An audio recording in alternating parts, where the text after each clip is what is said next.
Olá, boa tarde a todos. Sejam muito bem-vindos ao 8º Congresso Digital Todos Juntos contra o Câncer e o nosso primeiro simpósio de psicologia. Eu sou a Tatiana Boxen-Boim e eu sou membro do Comitê de Psicologia da Abrale, e essa ideia surgiu de podermos ter um marco também da psicologia dentro da equipe multidisciplinar e que seja a nossa primeira aparição de muitas outras que ainda estão por vir. Espero que vocês gostem. A gente preparou essa programação com muito carinho. Claro que a gente não podia deixar de falar um pouco da pandemia, então no painel de amanhã a gente vai ter falas sobre pandemia, perspectivas para os pacientes, familiares e profissionais da saúde. E hoje o painel que eu vou apresentar para vocês é as complexidades, o ciclo vital e o TMO. Então, para dar início, eu vou apresentar as duas primeiras palestrantes, que é a Marita e a Paula. A Marita, ela vai falar sobre a criança no TMO. Ela é psicóloga, graduada pela USP de Ribeirão Preto, residência em psicologia hospitalar pela PUC Campinas, aprimoramento em psicologia clínica e da saúde pela Unicamp, membro da Sociedade Brasileira de Transplante de Medula Óssea, psicóloga hospitalar do Centro de Oncologia e Hematologia do Hospital Israelita Albert Einstein e psicóloga clínica em consultório particular. A Paula da Silva Chiorolo é psicóloga do Serviço de Psicologia do Hospital Sírio-Libanês, mestre em Ciências da Saúde pelo Instituto de Ensino e Pesquisa do Hospital Sírio-Libanês, especialista em Psicologia Hospitalar pela Santa Casa de São Paulo, aperfeiçoamento em cuidados paliativos, aperfeiçoamento em processos educacionais na saúde, coordenadora do grupo de estudos para melhores práticas assistenciais em cuidados paliativos, também do Hospital Sírio-Libanês, tutora da pós-graduação em cuidados paliativos pediátricos, também no Instituto Sírio-Libanês, e possui distinção de conhecimento em psico-oncologia pela Sociedade Brasileira de Psico-Oncologia. Então, pessoal, eu volto ao final dos painéis para que a gente possa realizar, então, o debate ao vivo. Estaremos todos juntos mais tarde, ao vivo. Tenham boas apresentações e até breve. Olá a todos, é um prazer estar participando hoje desse encontro para falar sobre um tema tão importante, a criança no transplante de medula óssea. Acho que é um assunto bastante complexo e com várias vertentes aí que poderiam ser abordadas. Eu fiz algumas escolhas do que eu acho que é o mais essencial para a gente poder conversar sobre esse tema. Eu vou fazer uma breve introdução, né, falando um pouquinho e contextualizando sobre o cenário do câncer infanto-juvenil na atualidade. Então, hoje, a gente sabe que é um grupo, né, o câncer infanto-juvenil é um grupo de várias doenças que tem em comum essa proliferação descontrolada de células anormais, que podem ocorrer em qualquer local do organismo.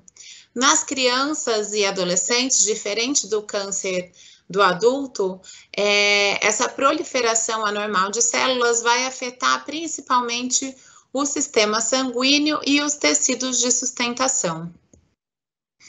Nós temos aqui um panorama recente, trazendo aí que dentre os cânceres mais comuns na faixa etária de 0 a 14 anos, a prevalência está entre as leucemias, com 33% aí do total de diagnósticos, 16% de tumores do sistema nervoso central e 14% de diagnósticos de linfomas.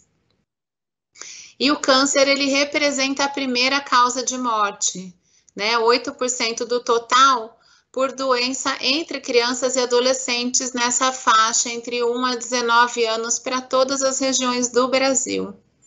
E nas últimas 4 décadas, o que a gente vê é que existiu ou vem acontecendo um progresso significativo nos tratamentos propostos para cuidar dos cânceres da infância e da adolescência. E em torno aí de 80% das crianças e adolescentes que são acometidos pelo câncer, eles podem ser curados. se eles forem aí diagnosticados precocemente e tratados em centros especializados para cuidados destinados a pacientes com câncer. E a maioria dessas crianças, após o tratamento, eles resgatam e passam a ter uma boa qualidade de vida. Dentre as principais modalidades de tratamento para o câncer, nós temos a quimioterapia, as cirurgias, a radioterapia e o transplante de medula óssea. Esses tratamentos eles vão ser aplicados de forma racional, individualizada, dependendo aí sempre do tipo de doença, do grau de acometimento que o paciente apresenta. Falando agora especificamente do TMO, né, que é o nosso foco de hoje, esse tratamento ele tem como objetivo restabelecer a condição saudável de crianças, de adolescentes que são acometidos por doenças oncohematológicas de alto risco, principalmente, e algumas doenças hematológicas que podem ser congênitas ou não. E ele pode ser usado ainda como uma terapêutica em doenças oncológicas que exijam aí para a sua extirpação altas doses de quimioterápicos. Então, o que é a medula óssea, né? Do que é que a gente está falando? A medula óssea ela é um tecido líquido gelatinoso que ocupa o interior de todos os nossos ossos e é onde são produzidos aí os principais componentes do sangue. Então, as hemácias são os nossos glóbulos vermelhos responsáveis por transportar o oxigênio para os nossos órgãos, os leucócitos, os nossos glóbulos brancos e responsáveis pela defesa do organismo, e as plaquetas, que são as células responsáveis pela coagulação sanguínea. O transplante de medula óssea, ele vem se consolidando aí enquanto um tratamento revolucionário, que vem sendo capaz de alterar desfechos que até pouco tempo atrás eram tidos ou considerados como devastadores, dentro aí do tratamento de doenças oncológicas, oncohematológicas, as hematológicas e as imunodeficiências. E o objetivo dele é corrigir alterações quantitativas ou qualitativas da medula óssea, conseguindo restabelecer esse funcionamento adequado do sistema hematopoético e do sistema imunológico do paciente acometido pela doença. No entanto, esse tratamento ele se dá a partir de altas doses de quimioterapia, né, e de radioterapia, muitas vezes, que são necessárias para poder extinguir aquela medula adoecida do paciente. Só que isso não é sem um efeito ou sem um custo para a integridade física desses pacientes. Essas altas doses, eu vou falar daqui a pouquinho, elas têm efeitos colaterais bem significativos. E o tratamento, o transplante de medula, então, ele vai prover para esses pacientes acometidos pelas doenças que a gente citou, células progenitoras normais que vão substituir as células hematológicas com funcionamento anômalo. Que é o que aconteceu aí a partir da instauração da doença, esse funcionamento anômalo. O transplante de medula, ele pode acontecer a partir de fontes diferentes, né, que vão fornecer essas células progenitoras. Então, nós temos aí 4 principais tipos de transplante e fontes distintas. O primeiro deles é o transplante autogênico, onde o paciente vai receber as próprias células da medula dele mesmo. O transplante alogênico, onde ele vai receber as células de um doador, que pode ser aparentado ou não. O transplante singênico, onde a fonte vem de o irmão gêmeo do paciente, e também os transplantes com material proveniente de cordão umbilical, de células progenitoras que existem no cordão umbilical. Quais são as principais doenças aí, ou algumas das doenças tratadas com transplante, doenças infanto-juvenis? São aí as leucemias, né, a linfóide e a mieloide, a anemia plástica, as imunodeficiências congênitas, a adrenoleucodistrofia, a talassemia, os linfomas e o neuroblastoma. existem algumas etapas do transplante, né, que eu trouxe aqui para vocês, para a gente entender mais ou menos como ele acontece. Então, nós temos a etapa pré-transplante, onde vai acontecer aí a avaliação do doador e do receptor, entendendo aí dessa questão da compatibilidade, né, de qual é o doador que pode ser compatível, nos casos aí dos transplantes que não são autólogos, a mobilização e a coleta de células, seja a célula do próprio paciente, no caso do transplante autólogo, ou do doador correspondente, e a etapa do condicionamento, que é aquela onde acontece a químio e muitas vezes a radioterapia em altas doses, com o intuito de extinguir a medula adoecida. Eu listei aqui alguns dos efeitos dessa etapa do condicionamento, que podem acometer o paciente em uma ou outra medida, né? Existe aí um espectro de acometimento ou de intensidade desses sintomas, que nunca é possível saber exatamente em que grau o paciente vai sentir esse tipo de efeito. Então, dentre eles temos aí a náusea e os vômitos, a mucosite, a esterilidade, os quadros de pneumonia, de insuficiência cardíaca, cataratas, sepse, diarreia, toxicidade renal, a alopécia, né, a perda do cabelo, a possibilidade da doença veno-oclusiva no fígado, atrasos no crescimento, cistite hemorrágica e bastante comum aí os quadros de febre. Então, não quer dizer que o paciente vai apresentar todos esses efeitos colaterais, mas todos eles são propícios a acontecer nesse cenário. Como uma segunda etapa, né, a gente tem o transplante em si, que é a infusão dessa medula saudável, que acontece todas essas etapas, o condicionamento e a infusão com o paciente internado.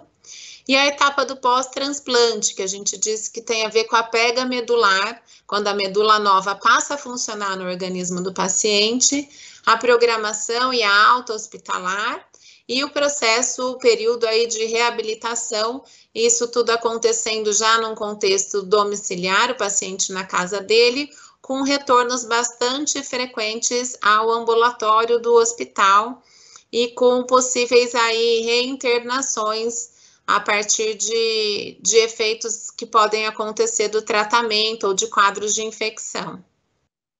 Então, agora vamos pensar um pouquinho, né, na criança, nos pacientes pediátricos, aí nos cenários de tratamentos oncológicos. Hoje, com o avanço da medicina e cuidados aí bastante já instituídos para as principais doenças infantis,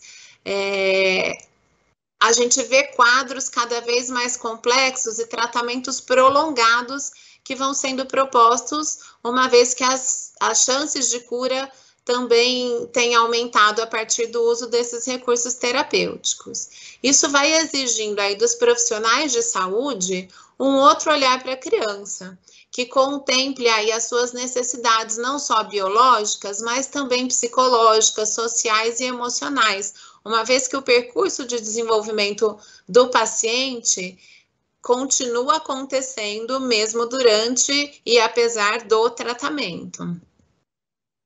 Então, quando essa criança ela é trazida para o contexto hospitalar a partir de um diagnóstico, aqui a gente vai focar nos diagnósticos oncológicos, né? Quando esse paciente recebe o diagnóstico e vem com a sua família para os cuidados no hospital, a gente já sabe que de pronto ele vai ter que se haver, ou essa família vai ter que se haver com dois principais fatores aí, ou dois principais efeitos da necessidade de estar em tratamento, que tem a ver com o isolamento e com a invasão. O isolamento no sentido de que esse paciente vai passar a apresentar pela própria doença ou por efeitos do tratamento uma imunossupressão mais acentuada, que vai demandar hábitos de higiene mais intensos, restrições dos locais que a criança pode frequentar e redução do convívio social, principalmente em etapas em que a imunossupressão está mais acentuada.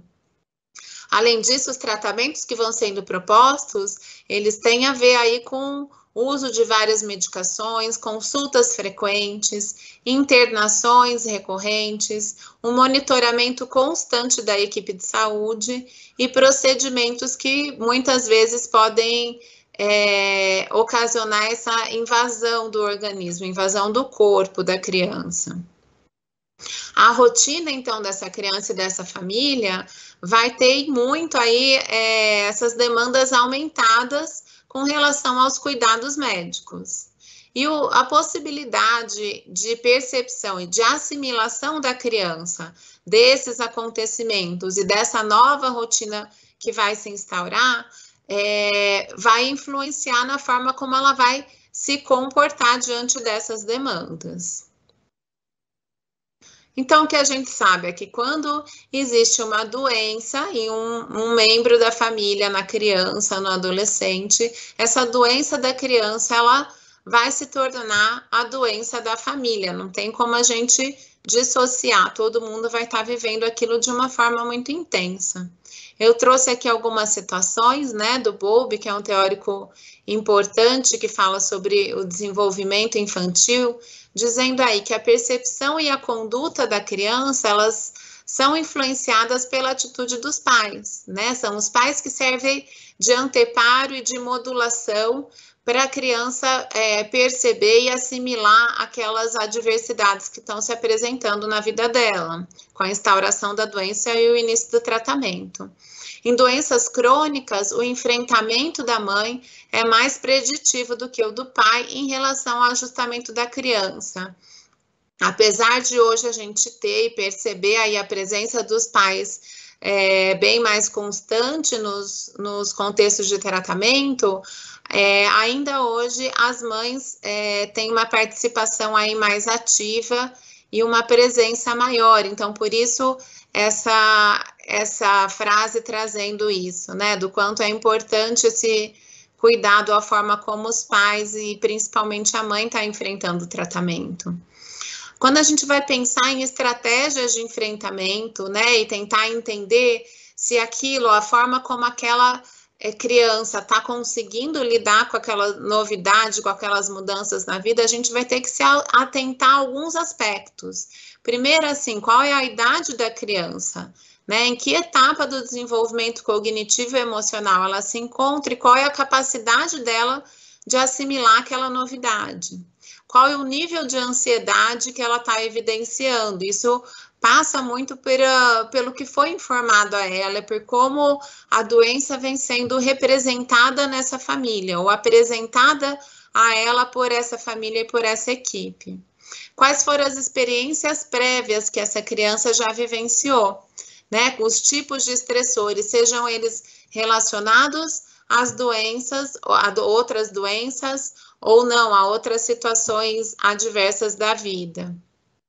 E quais são as estratégias de enfrentamento dos membros daquela família, principalmente dos pais? Como é que eles se colocam no tratamento? Esses são pontos importantes que a gente vai ter que se atentar.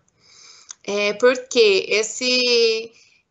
essa nova situação, né, da criança em tratamento, ela vai trazer aí um aumento substancial de questões ou de conflitos, problemas diários e de preocupações que essa família vai ter que lidar, o que vai promover uma alteração nos papéis parentais, principalmente dentro da unidade familiar. Então, vai estar todo mundo se reformulando no papel que desempenhava até então. Existem algumas características familiares que elas são protetivas do ponto de vista emocional. Algumas delas têm a ver com a alta coesão emocional, com estratégias de enfrentamento efetivas dos pais que proporcionam aí resolutividade ou organização para enfrentar, para lidar com as novidades. O relacionamento fortalecido com a equipe de cuidados, então aí a importância de investir no vínculo com essa família. Quando a gente fala de famílias em que tem um dos membros adoecido, a gente sabe que existem 3 sistemas interagindo. O paciente com a sua enfermidade, né, e os efeitos dela para o corpo, a família e a sua rede social, então como eles se articulam, a quem eles mobilizam e procuram enquanto suporte, e os serviços de saúde. A intervenção aí do profissional psicólogo tentando favorecer esse enfrentamento, ele tem que considerar, então, esses 3 núcleos, mas também a interface, a inter-relação entre esses subsistemas. E de onde que a gente parte, né? Como é que a gente vai considerando ou construindo o cuidado psicológico e o cuidado em equipe para essa criança?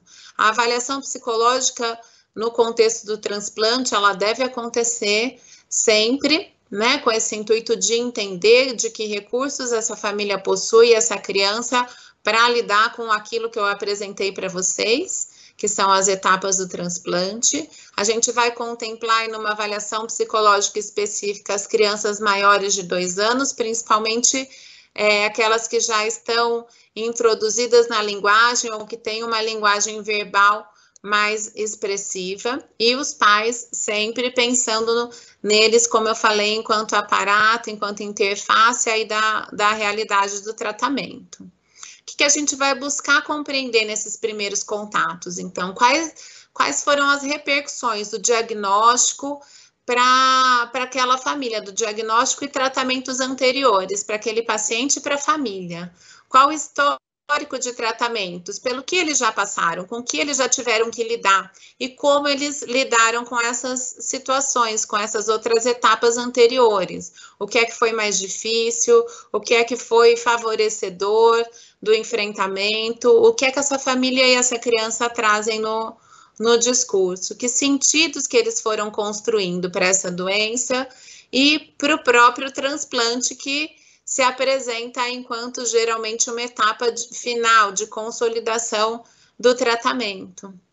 Então, dentro da organização familiar, do que eles já puderam organizar, quem é o principal cuidador? Eles possuem uma rede de apoio? Eles têm uma estrutura familiar consolidada? E a gente vai ter que sempre estar se atentando também para a questão da vinculação, né? Tanto dos pais e da criança com a equipe, como esse vínculo está acontecendo e se ele está se estabelecendo enquanto um vínculo de confiança, quanto com relação dos pais com a própria criança, o paciente em tratamento, observando sempre a qualidade e a intensidade do vínculo. Por quê? Né, a preocupação parental com relação à incerteza do desenvolvimento da criança ou a ameaça, a partir da ameaça da doença, né, a culpa e a raiva não resolvidas, elas podem determinar um comportamento superprotetor nos cuidados da criança, o que pode dificultar os cuidados da equipe e também, em alguma medida, prejudicar o desenvolvimento dessa criança. Então, é importante entender aí com os pais, né, alguns aspectos que dizem respeito à história da criança naquela família, como foi a gestação, se ela foi desejada ou não, quais as expectativas que existiam para o nascimento daquela criança, o papel que essa criança ocupa nessa família, o momento de descoberta da doença, o que a família estava vivenciando naquele momento, quais foram os sentimentos despertados a partir do diagnóstico, o tipo de recursos, quais são os recursos que essa família possui para lidar com isso, a dinâmica dessa família, histórico de perdas e outros eventos traumáticos que eles já tenham enfrentados, fantasias decorrentes aí do adoecimento e as repercussões emocionais. O que eles trazem de imediato nesse momento aí em que a equipe está conhecendo, o psicólogo está conhecendo essa família e a criança, lembrando que, em paralelo ao processo de tratamento, essa família vai estar lidando, esses pais vão estar lidando com o luto pelo filho idealizado, né? Sempre existe aí uma criança que é aquela que faz parte do imaginário da família, onde são depositadas todas as expectativas, e eles estão tendo que lidar com a criança real, a criança que está adoecida e precisando desse tratamento, uma quebra, então, nessa idealização. O transplante, ele mexe também com esse aspecto, porque ele traz a possibilidade de cura, de restaurar aquele processo, né, ou aquele filho idealizado. porém, existe um intenso sofrimento, uma vez que é dito para essa família os riscos relacionados a esse tratamento, que tem a ver com tudo que eu já apresentei antes. Isso mobiliza uma angústia pela possibilidade de perda dessa família, dessa criança, né, da família, dessa angústia pela possibilidade de perda da criança por essa família. Então, a gente já sabe que de pronto vai estar lidando com uma ambivalência de sentimentos, porque a equipe e o tratamento que estão sendo apresentados enquanto potenciais curativos aí da doença, eles também representam uma ameaça importante. Os pais aí durante o período do tratamento, do transplante, eles vão investir nos filhos a partir ou com este atravessamento de uma equipe de saúde especializada. Então, vão existir muitos momentos e longos períodos em que a relação entre os pais e os filhos vai estar sendo aí atravessada e, por vezes, mediada por essa equipe de saúde. Os profissionais, então, eles podem ser alvos constantes de projeções intensas, tanto da família quanto da criança, porque eles são permeados por esses sentimentos de ambivalência, né, que tem a ver aí, do ponto de vista dos pais, do medo da expropriação, de que eles sejam destituídos daquele lugar, ou que aqueles cuidados representem a possibilidade de perda da criança, porém, da necessidade, do reconhecimento da necessidade daqueles cuidados técnicos específicos para restabelecer a condição saudável da criança. É importante ter em mente, né, e saber que o investimento da equipe, ele necessariamente tem que ir além do corpo e considerar que ali tem uma vida psíquica em constituição daquela criança. Isso vai dando a dimensão, assim, da implicação e da responsabilidade que tem que ser assumida em cada cuidado que é executado com a criança. Então, esse olhar e a escuta da criança como um sujeito a vir a ser, ou um sujeito em desenvolvimento, implica também na escuta dos pais, no que são as suas singularidades e como eles vão conseguindo fazer também essa ponte entre a equipe e a criança.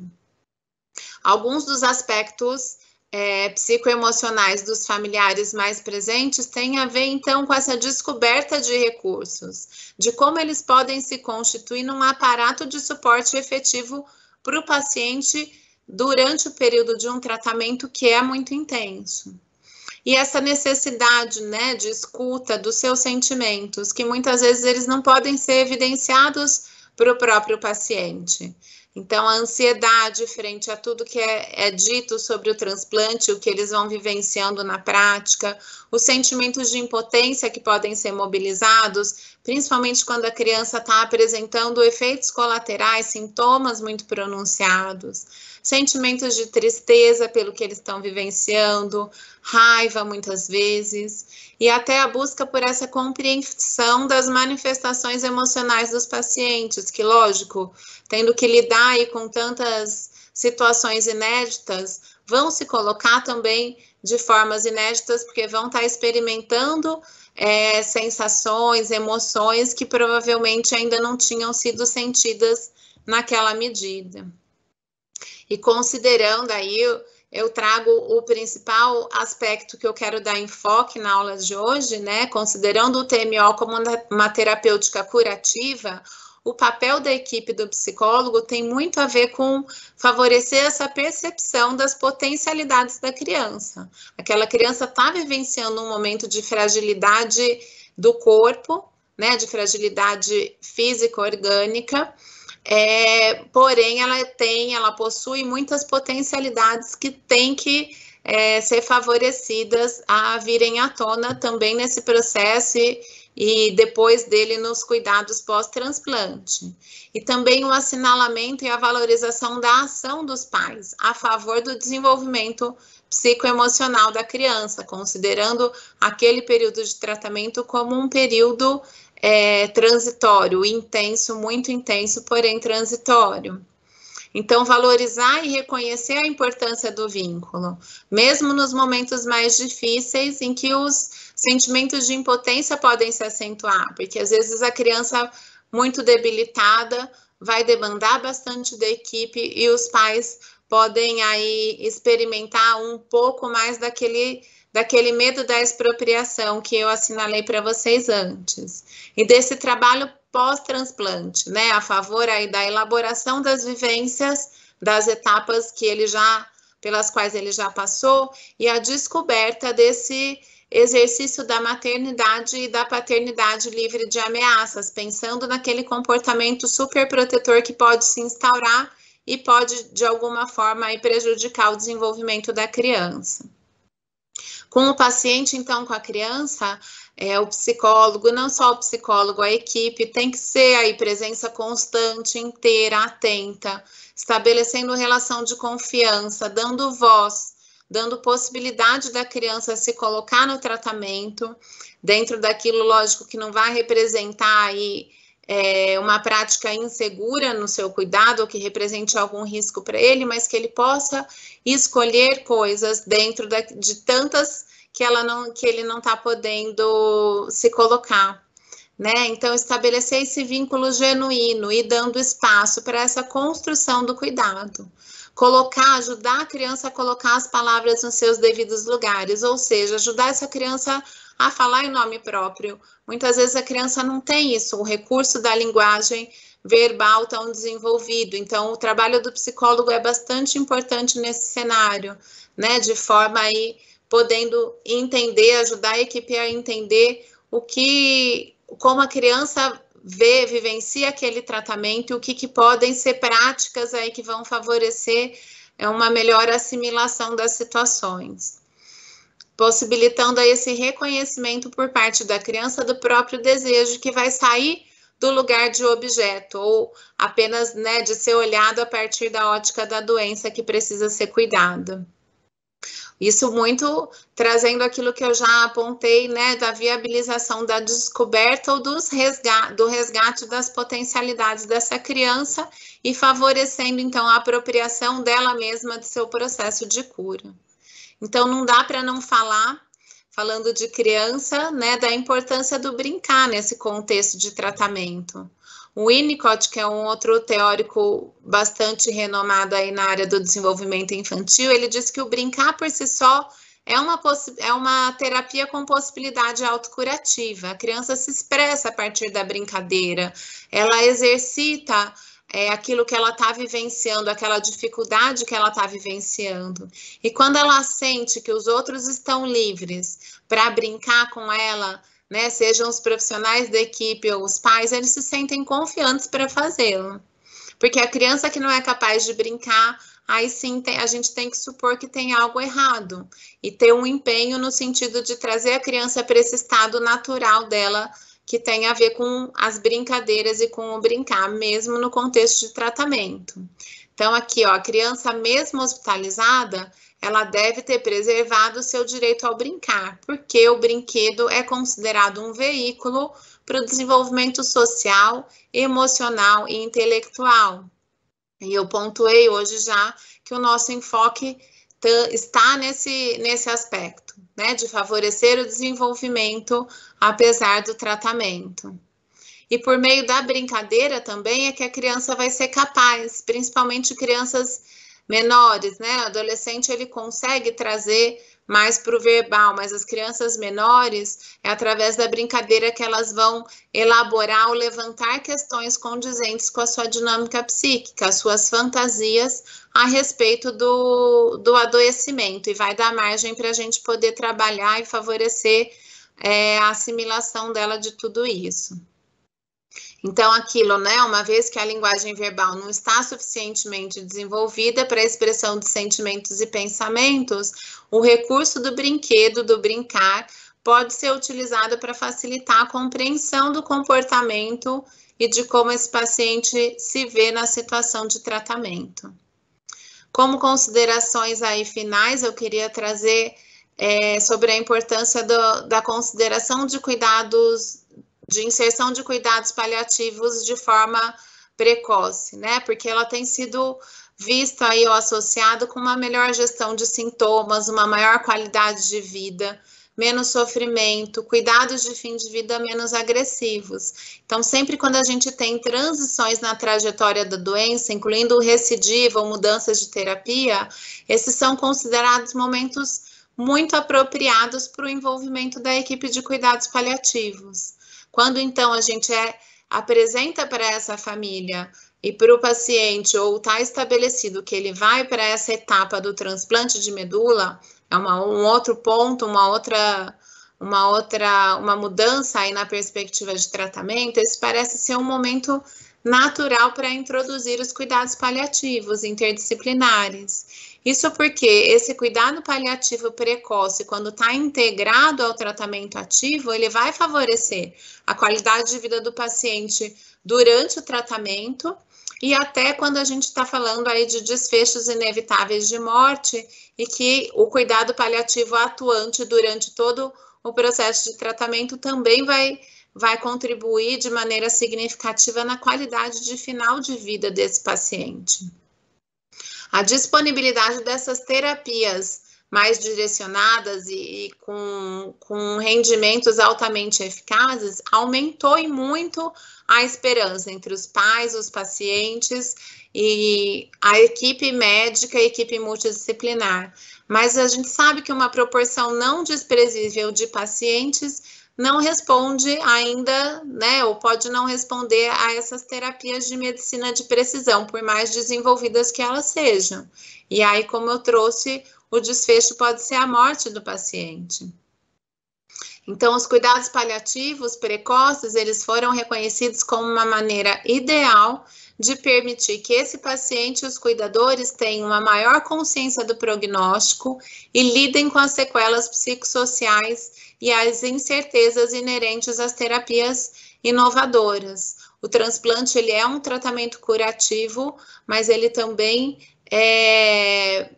tem muitos riscos envolvidos e pode implicar numa fase de sequela aí psicossocial, biopsicossocial, após o transplante, que vai demandar da família e desse paciente um empenho, uma implicação grande no processo de reabilitação. Quando existe uma equipe dando suporte a isso e valorizando os aspectos que são os aspectos de qualidade de vida para aquele paciente, para aquela família, a gente consegue propor, a gente consegue realizar um cuidado bastante respeitoso e que faça muito sentido para aquele paciente e para aquela família.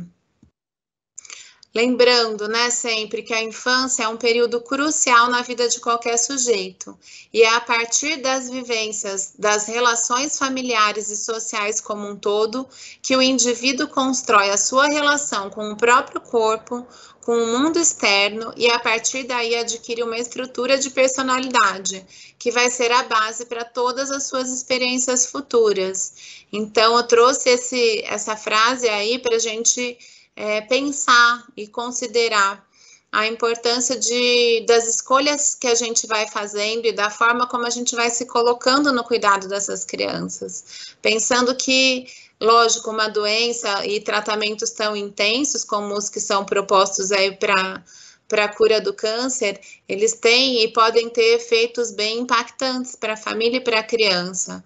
Mas à medida que a gente consegue fazer isso, ou consegue propor um cuidado que faça sentido e que tenha a ver com o que é importante, a gente vai estar favorecendo. É uma boa relação desse paciente com o próprio corpo, como eu pus, com o mundo externo e com as pessoas à sua volta, minimizando o risco de situações traumáticas para essa criança. Para finalizar, eu trago aqui um depoimento de uma mãe que recentemente teve a filha transplantada no serviço que eu atuo e que fez essa postagem que eu trago hoje com a autorização dela, falando um pouco de tudo isso que eu trouxe para vocês, né, da importância do enfoque não só na doença, mas no processo de desenvolvimento da criança. Então, ela diz assim: A bebê, né, tem 22 meses, hoje ela fez teve um diagnóstico de neuroblastoma e fez o transplante como uma etapa final de consolidação aí do processo de tratamento. Então, ela diz, eu estava conversando com a minha mãe e fazendo aquela retrospectiva de como vivemos tantas coisas nesses últimos meses. Eu perdi a conta de quantas internações, quantos exames, quantas transfusões, quantas madrugadas. Mas também perdi a conta de quantas risadas demos neste hospital. Quantas vezes colocamos toda uma equipe para dançar com a Cacá. Quantos abraços, mesmo sem toque, eu recebi de pessoas que mal conheço o rosto por trás das máscaras, mas que parece que conheço há uma vida toda. Quando eu olho para trás, eu vejo que passamos momentos muito difíceis, mas enquanto a gente estava vivendo aquilo, não parecia tão difícil, não sei explicar. Mas o mais lindo de tudo isso é que vejo que não vivemos a doença da Cacá. A gente viveu a vida mesmo. A gente escolheu ser feliz nesses 11 meses. Como a Cacá é feliz, gente. Como ela é amada, acolhida, divertida. Poucas vezes ela sentiu ou soube que estava doente. O milagre não está na cura do corpo, mas do espírito. Na forma como tocamos a vida dos outros. Como encontramos o sentido para esse mistério de existir. Há milagre na vitória como há na derrota. Tudo depende daquilo que fazemos com eles. Tocar a vida dos outros. Será preciso milagre maior?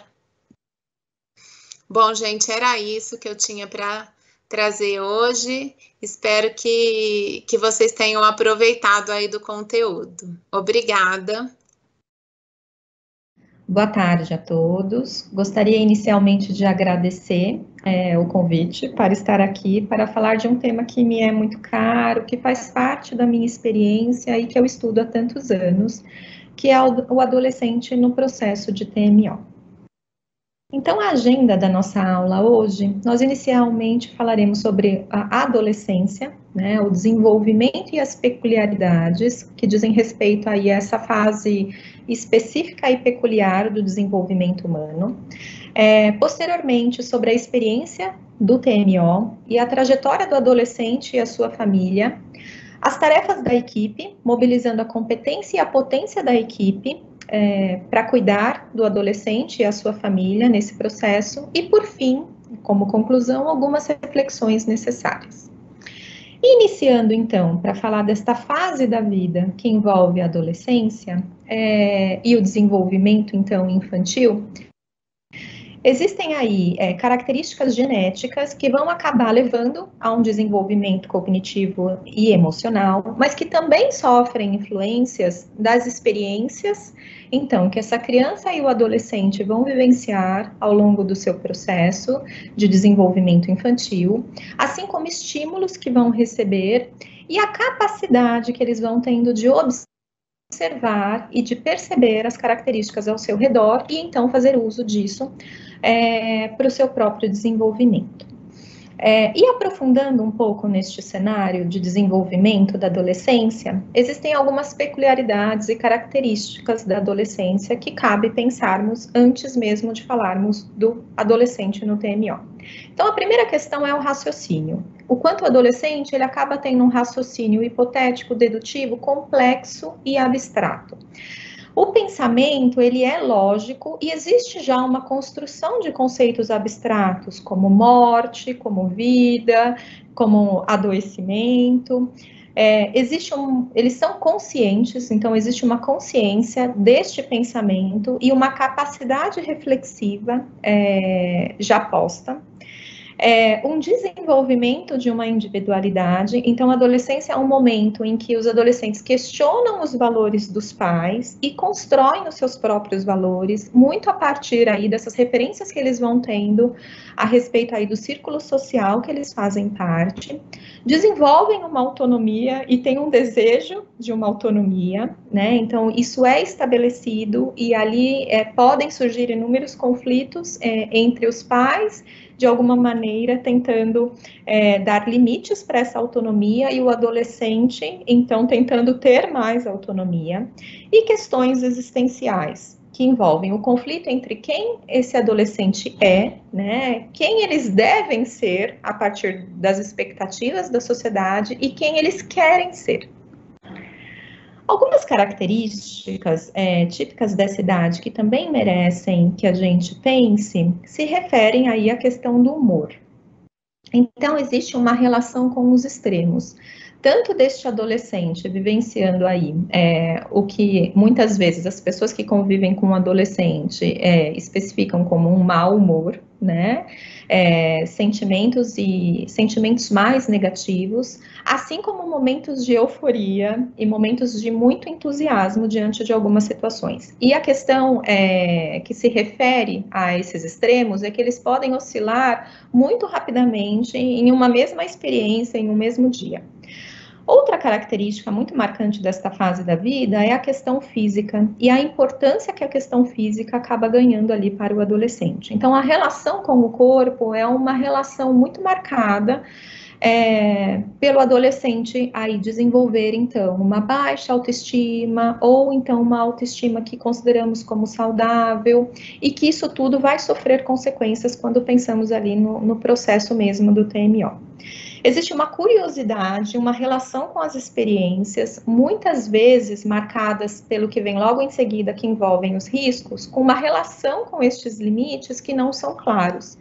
Então, o adolescente, ele vive não prevendo muito, né, as consequências dos seus atos a médio e longo prazo. Então, isso é uma questão, inclusive, que se refere também a esse desenvolvimento cerebral, do quanto o cérebro não está completamente desenvolvido, e aí esse adolescente, ele brinca muito com esses limites, sabendo muitas vezes que existem consequências, mas acreditando que essas consequências não vão acontecer necessariamente com ele. E aí, pensando um pouco, adentrando na questão da saúde da doença, para pensarmos em um adolescente que adoece, este é um material bastante interessante que investiga com as crianças e adolescentes qual que é o conceito que eles têm a respeito de saúde e, posteriormente, de doença. Então, quando questionados a respeito do que é saúde, eles respondem: saúde é brincar, é jogar bola, jogar videogame, soltar pipa. Só não pode correr na rua, senão vai atropelar. Trazendo um pouco aí a questão das consequências. Para mim, saúde é muito importante. Primeiro tem que tomar banho para não ficar cheirando CC, lavar o cabelo, limpar sempre as orelhas quando toma banho, passar remédio quando tiver piolho, passar remédio para sair, limpar o ouvido e só. Né? Então, trazendo ali uma expressão, neste caso específico, aí de um autocuidado, de uma necessidade de um cuidado mesmo com este corpo físico. E quando questionamos a respeito de doença, porque eu tomava água gelada demais e eu não posso. No calor tomava gelado demais e ficava doente pra caramba. Começa a sentir dor, sem vontade de fazer as coisas, tem que ficar deitada, tomando remédio. E por fim, né, um último conceito trazido aí pelos adolescentes é quando o nosso corpo tem alguma coisa de errado. Então, a gente já consegue conceber e perceber o quanto o adolescente, quando questionado, né, sobre doença, e aqui especificamente nesse slide, a gente pode pensar do quanto eles minimizam, né, ou talvez não minimizem, mas não tenham a dimensão do que significa passar por um adoecimento, no caso, um processo de adoecimento oncológico, e um tratamento que envolve um TMO. Então, a importância aí que já se faz presente nesse cenário de atentarmos para o que este adolescente compreende a respeito do processo de adoecimento dele. Como é que foi esse diagnóstico? Como que ele foi comunicado a respeito desse diagnóstico? É muito comum, quando atendemos crianças e adolescentes, ouvirmos deles que eles ouviram, por exemplo, a equipe conversando com os pais, e aí eles foram construindo um quebra-cabeça a respeito do que eles têm a partir desta visão, né, trazida por um cenário como se eles não fossem um protagonista, né, como se eles estivessem ali na plateia tentando entender o que acontece com eles. Então, este conceito deles do que significa ter uma doença oncológica e do que significa passar por um transplante de medula óssea é de extrema importância, até para entendermos como é que vai ser, então, a vivência dessa experiência e as expectativas em relação a esse tratamento. E, então, adentrando na experiência do TMO, especificamente, nós estamos falando, quando adentramos num hospital para cuidar de uma criança, de um adolescente, de um espaço de cuidados. Mas, culturalmente, o hospital, ele é visto como um lugar que guarda doença, que guarda sofrimento, muitas vezes que guarda morte. Então, não podemos deixar de pensar que é um adolescente que vai estar adentrando neste ambiente hospitalar, então, para fazer um tratamento, e não é dentro do hospital um ambiente qualquer, é uma unidade de isolamento, e isso é uma característica quando pensamos no TMO. Os TMOs, eles necessitam ali de uma unidade que seja cuidada. Então, para vocês terem uma ideia, no Sírio-Libanês, a nossa unidade, nós passamos por inúmeras portas que têm uma trava, então só pessoas que têm um crachá com acesso conseguem adentrar nesta unidade. Porque realmente ali é um lugar que guarda, né, e tem uma série de especificidades, desde um ar específico, né, evitando ali qualquer possibilidade de contaminação para os pacientes que vão vivenciar aí mesmo, no processo deles de tratamento, um momento que eles ficam completamente imunossuprimidos. Então, adentrar diante disso tudo, né, pensando num adolescente adentrando, por exemplo, por essas várias portas e percebendo que ele vai ficar lá dentro e que ele não vai poder sair deste ambiente, isso por si só já estamos falando de um lugar que é proporcionador, né, que propicia ansiedade, é ansiogênico. Então, o hospital podemos considerar que é um ambiente ansiogênico. Existem protocolos rígidos dentro da unidade, protocolos necessários, inclusive, para o cuidado do paciente, alguns procedimentos que podem ser considerados invasivos, embora sempre necessário desmistificar, porque algumas pessoas têm noção do que significa um transplante de órgãos, mas não necessariamente têm noção do que significa um transplante de medula óssea, ou um transplante de células tronco hematopoiéticas. Então, nós estamos falando de um procedimento e não de uma cirurgia. E, às vezes, este adolescente ou mesmo seus pais chegam para conversar com a equipe com dúvidas desse tipo, né? Mas isso é uma cirurgia? E, apesar de ser um procedimento, não implica que seja algo que requeira menos cuidados. Então, o dia, inclusive, da infusão é um dia extremamente significativo, é um dia marcado por emoções, e os adolescentes e as famílias acabam tendo diferentes reações nesse momento da infusão. Então, já me deparei com famílias que ficam rezando durante a infusão, já me deparei com adolescentes que fazem lives enquanto estão fazendo a infusão para, então, mostrar para os amigos e para postarem. Já me deparei com adolescentes que dormem durante a infusão nesse período, até porque alguns remédios, alguns medicamentos que eles tomam acabam propiciando esse sintoma do sono.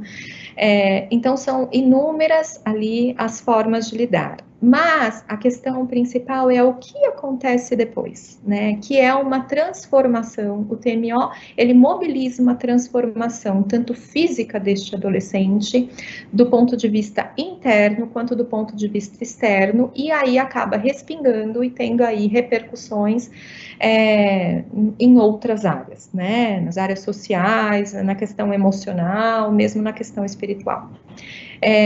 Podem ter efeitos adversos, então toda uma sintomatologia muito característica, dependendo ali do transplante que ele faz, e envolve usualmente uma internação que é longa. O que é importante também o adolescente estar ciente disso. Uma questão interessante quando pensamos, inclusive, no nosso cenário pandêmico, é que antes da pandemia, alguns adolescentes tinham todo um sofrimento pela sensação de estarem inseridos dentro desta unidade de isolamento, fazendo um tratamento, passando pelo transplante, enquanto que os amigos estavam saindo, enquanto que os amigos estavam indo à escola. E foi interessante perceber que nesse processo de pandemia, as pessoas ficaram isoladas em suas casas e alguns adolescentes trouxeram, inclusive, o quanto isso trazia algum alívio para eles, porque da mesma forma que os amigos estavam fazendo aula online, ele também estava fazendo aula online. Ele não estava podendo sair, mas os amigos também não estavam podendo sair. Para pensarmos aí um pouco nas repercussões, às vezes, saudáveis mesmo para algumas pessoas, né, dentro desse processo de pandemia, vivenciando um processo de adoecimento. É muito comum as pessoas terem uma expectativa, né, quando chegam para um TMO, de que esta melhora vai ser linear, né, que ela vai ser crescente. Então, eu parto ali, né, de um processo de adoecimento, e aí eu caminho rumo a uma melhora.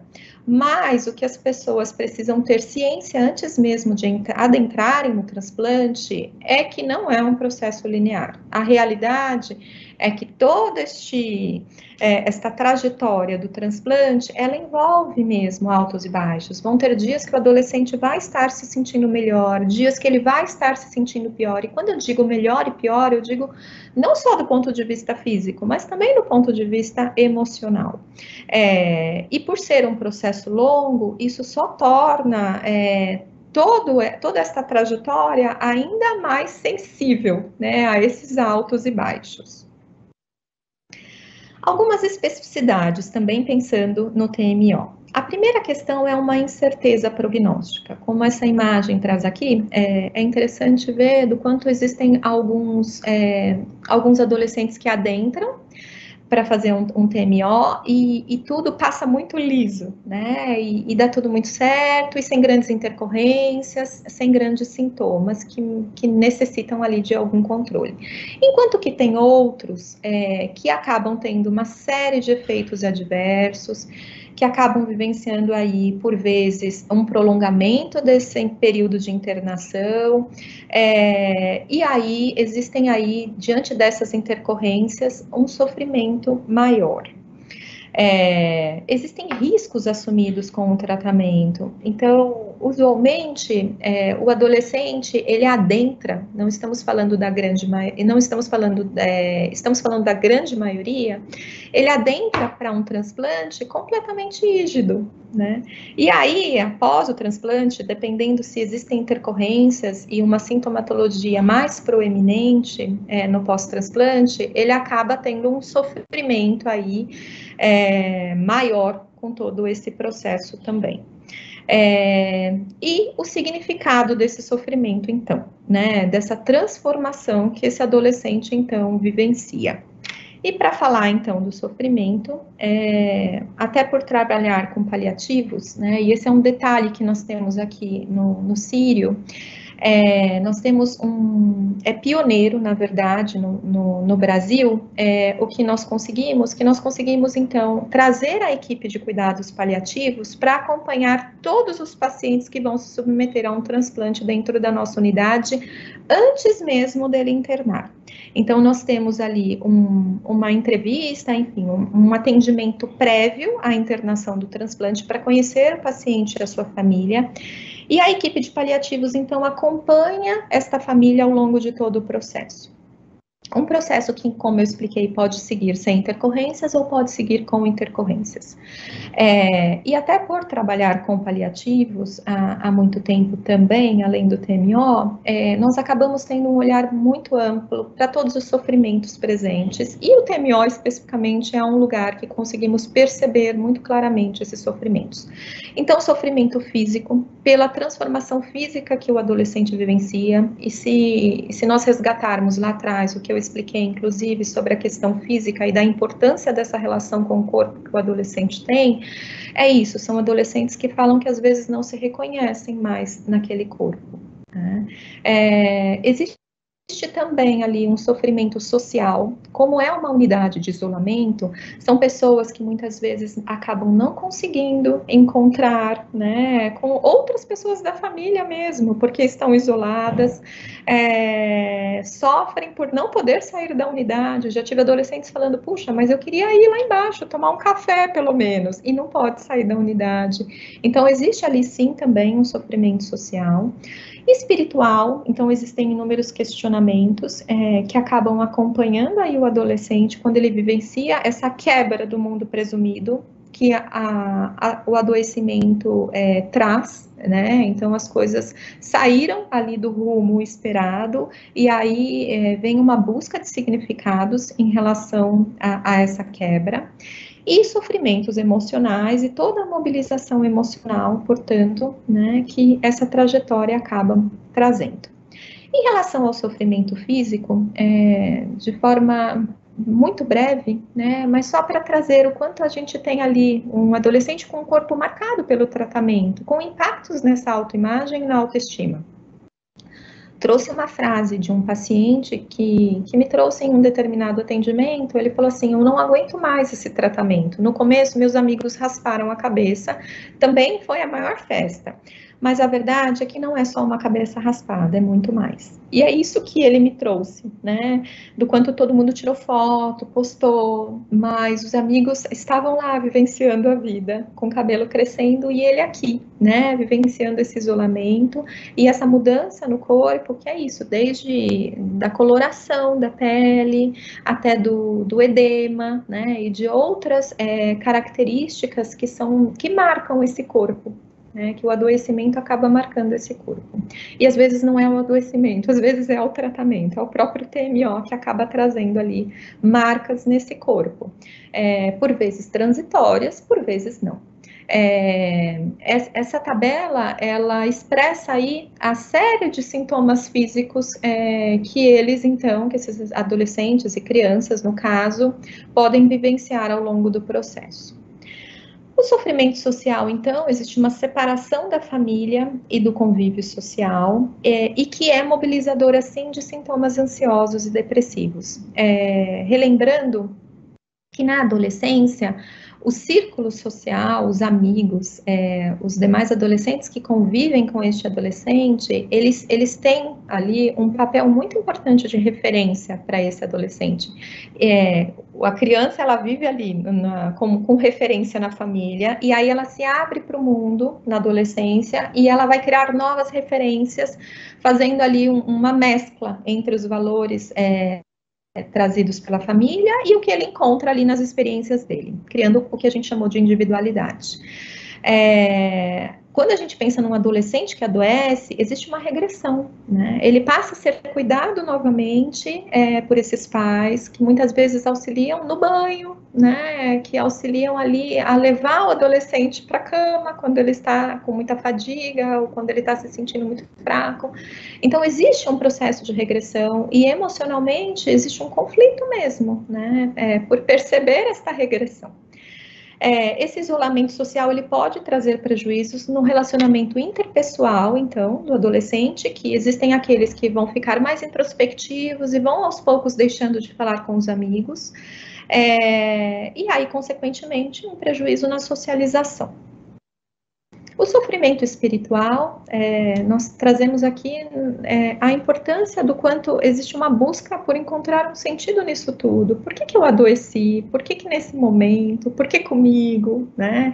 Então, são perguntas que o adolescente faz, muitas vezes sozinho, porque nem sempre ele compartilha isso, né? E aí volta a trazer a importância de um acompanhamento psicológico para que ele tenha um espaço que seja realmente um espaço dele, um espaço neutro em que ele possa se colocar e colocar toda essa construção mesmo de significados e sentidos. Isso muito no sentido de transcender o sofrimento. Temos inúmeros estudos que falam sobre resiliência, que falam sobre crescimento pós-traumático, que não é o escopo dessa aula, não vou adentrar, mas para vocês terem uma ideia do quanto existe um sofrimento, mas não vai ser para sempre sofrimento. Alguns adolescentes, eles realmente conseguem transcender e fazer disso um salto de maturidade para a própria vida. E aí uma busca de uma conexão consigo mesmos, né? Então, esse sofrimento espiritual, ele traz isso. Quando a gente pensa no adolescente que está se apropriando do mundo, nesse processo de TMO, de adoecimento, é um adolescente que se volta para si, né? Que volta a essa conexão de novo consigo mesmo, com o seu corpo, com essa busca, então, por melhorar. E aí, né, acho que cabe aprofundarmos no sofrimento emocional, enquanto psicólogos, principalmente. Queria trazer para vocês essa ideia macro mesmo, para termos sempre um olhar atento.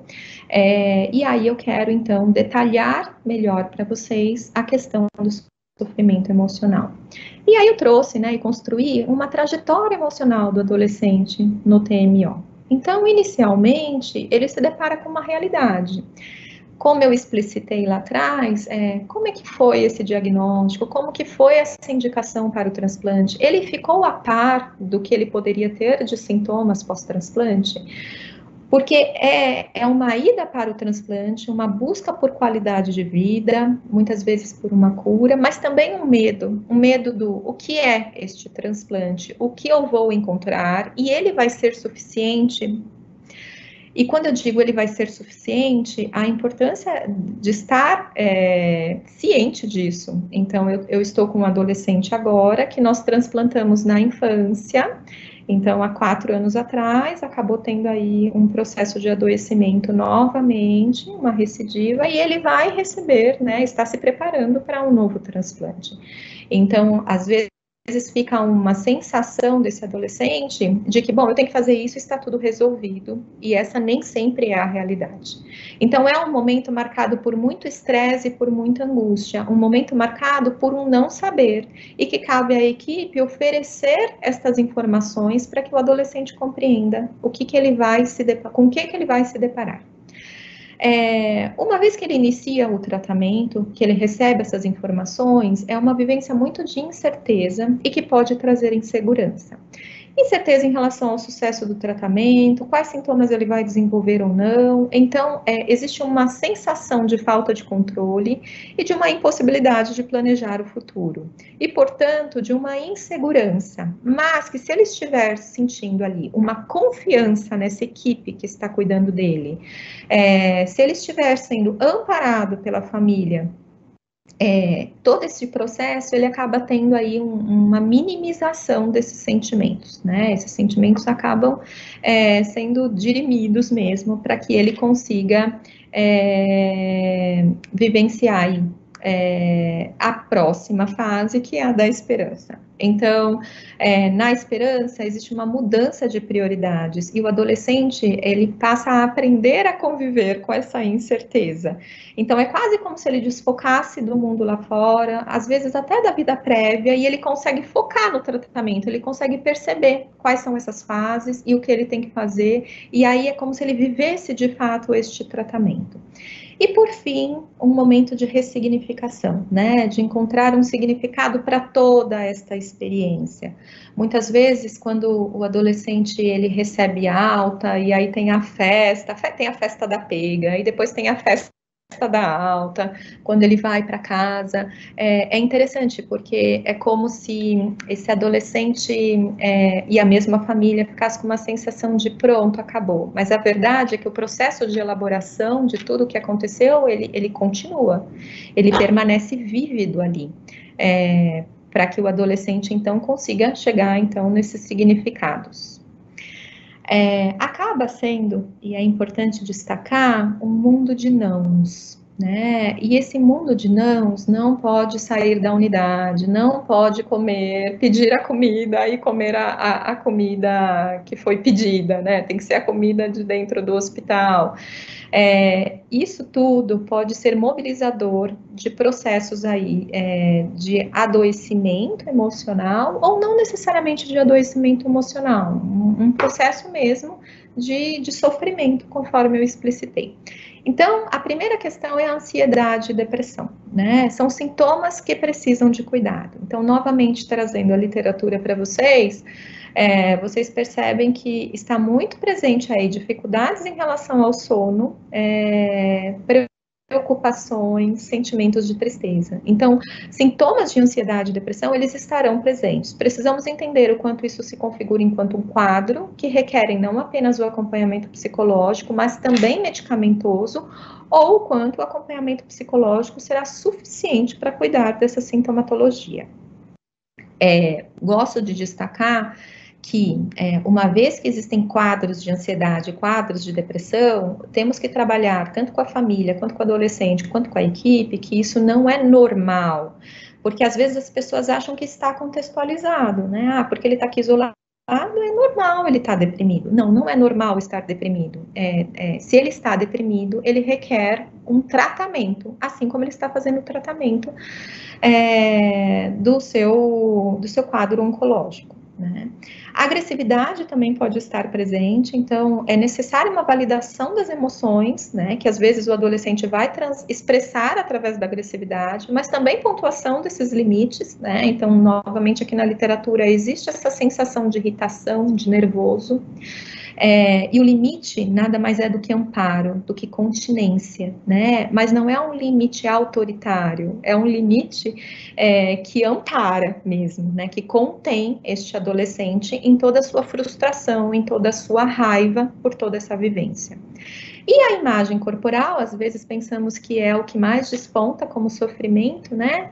Como um sintoma psicológico. Vocês percebem aqui, né, que é o sintoma menos proeminente, pelo menos neste estudo, né? Que é essa falta de reconhecimento de si mesmo neste corpo. E aí pensamos nas necessidades desse adolescente. Então, uma necessidade de exercer autonomia, né, de participar das escolhas que envolvem o seu tratamento, de ser comunicado sobre os processos decisórios ao longo do tratamento, de participar disso tudo. Não é porque o adolescente está mais introspectivo ou fica mais calado que ele não quer necessariamente saber e que ele não quer participar dessas escolhas. A capacidade do adolescente, ele precisa ter uma capacidade de conectar e desconectar, né? De vivenciar o processo ali, de conectar na vivência dele, na doença, no tratamento, no isolamento, mas também de desconectar. E aí a gente está falando de uma busca de um processo de saúde. A criança, ela faz muito isso brincando. Então, quando a criança está lá brincando, ela está conectada com um processo saudável. O adolescente, ele pode ter este processo de busca de saúde conversando com os amigos, jogando videogame, que é muito comum entre eles, né? Jogando algum jogo ali. Então, eu sempre levo muitos jogos para jogar com eles, jogos que sejam do interesse deles, porque aí é um momento que tem uma desconexão do processo de doença, né, e uma conexão na saúde. E uma necessidade de integridade, né, de mostrar quem ele é, né, de autenticidade, de valorização de quem é este adolescente, do que ele gosta, qual é a música que ele gosta, qual é a comida que ele gosta, né, ele precisa se sentir ele, né, e não mais um paciente em meio à unidade. Trouxe outro exemplo aqui, do Luan. Eu só escuto que preciso ser forte, que sou um guerreiro. Ninguém sabe me falar mais nada. Então, o que o Luan trouxe nesta fala? Do quanto ele se sente exigido o tempo todo de lutar, né? De perseverar nesse processo de adoecimento. Quando, na verdade, talvez, e ele trouxe isso, eu quero conversar sobre um filme que eu assisti. Eu quero conversar sobre como era ir para a escola. Eu não quero o tempo todo falar necessariamente do processo de adoecimento. Eu sei que eu tenho que passar por isso. E aí essas perdas, né, e estamos falando de perdas, sim, né, envolvem um processo de luto, e elas podem ser transitórias, assim como elas podem ser permanentes, né. Essas perdas, não necessariamente, mas estamos falando de uma perda de saúde, de uma perda de uma festa que ele não pôde ir, de uma perda, às vezes, de um ano escolar. Então, existem perdas aí e que nós, enquanto psicólogos que acompanhamos esse adolescente no TMO, temos que estar atentos para quais perdas o adolescente está conseguindo administrar e quais perdas não. Elas estão ali trazendo e mobilizando uma angústia, uma tristeza, uma ansiedade. E as perdas, elas podem ser em todas essas dimensões que nós conversamos. Ainda falando sobre as perdas, optei por trazer para vocês um modelo muito atual sobre luto, né, que é o modelo do processo dual do luto, que especifica o quanto diante de uma perda existe uma oscilação esperada entre entrar em contato com a perda, com a tristeza e com o sofrimento, e uma oscilação entre entrar em contato com momentos de restauração, com saúde, com vida, com desconectar mesmo da perda. E o que é saudável é exatamente a oscilação. Nós consideramos que não é saudável quando o adolescente, por exemplo, ele fica estagnado em uma das extremidades. Ou ele fica estagnado na tristeza, no sofrimento, ou ele fica estagnado em não entrar em contato com essa tristeza, né? Então, o processo regulatório de elaboração da perda, ela passa pelo processo de oscilação. E qual que é a característica muito peculiar do luto infanto-juvenil? É que essa oscilação, ela acaba sendo mais rápida.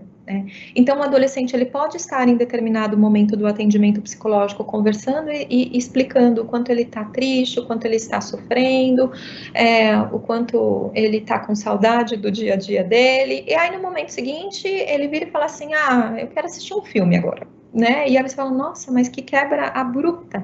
Porque é isso, né? É algo que é mais marcado por uma oscilação mais rápida comparado aí ao processo de elaboração do adulto.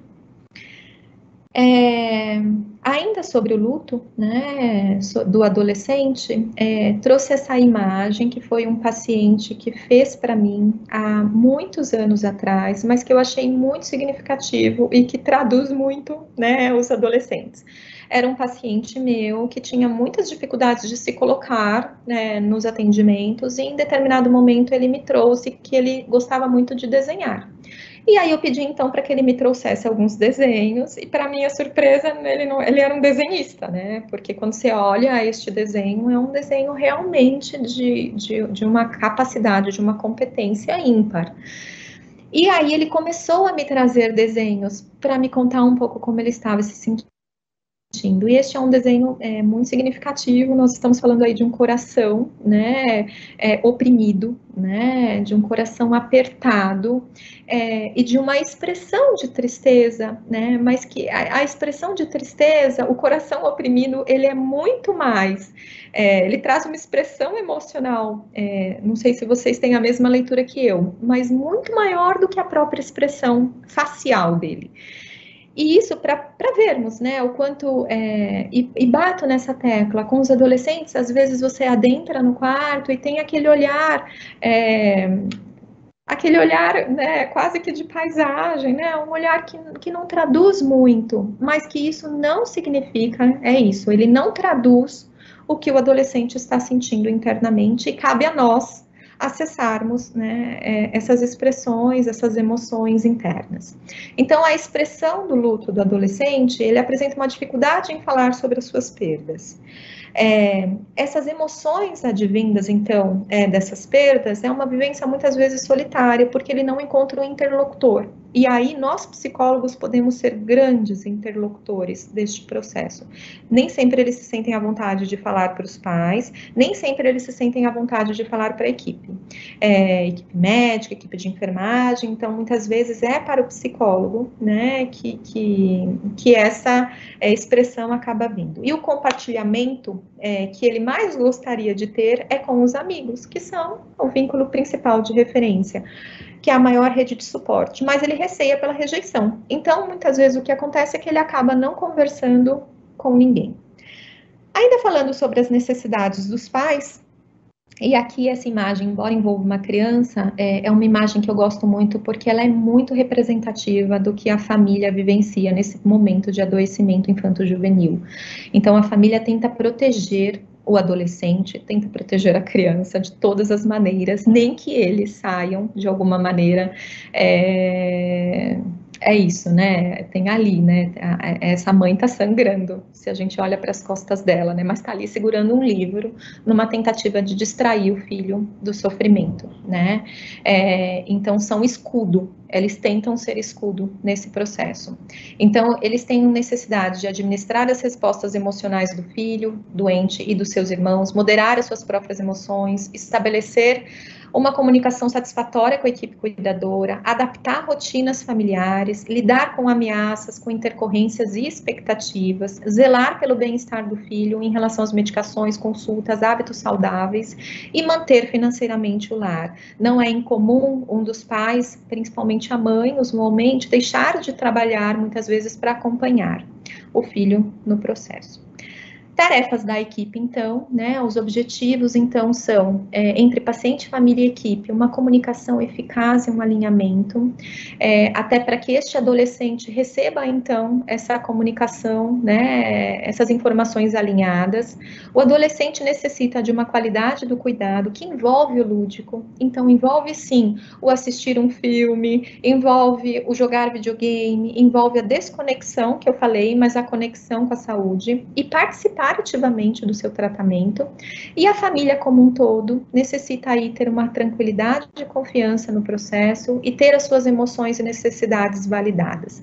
Então, a família precisa se sentir como um todo, incluindo o adolescente, respeitada, ter a sua dignidade, né, preservada, precisa de um compartilhamento de informações e de uma participação e colaboração nesse processo.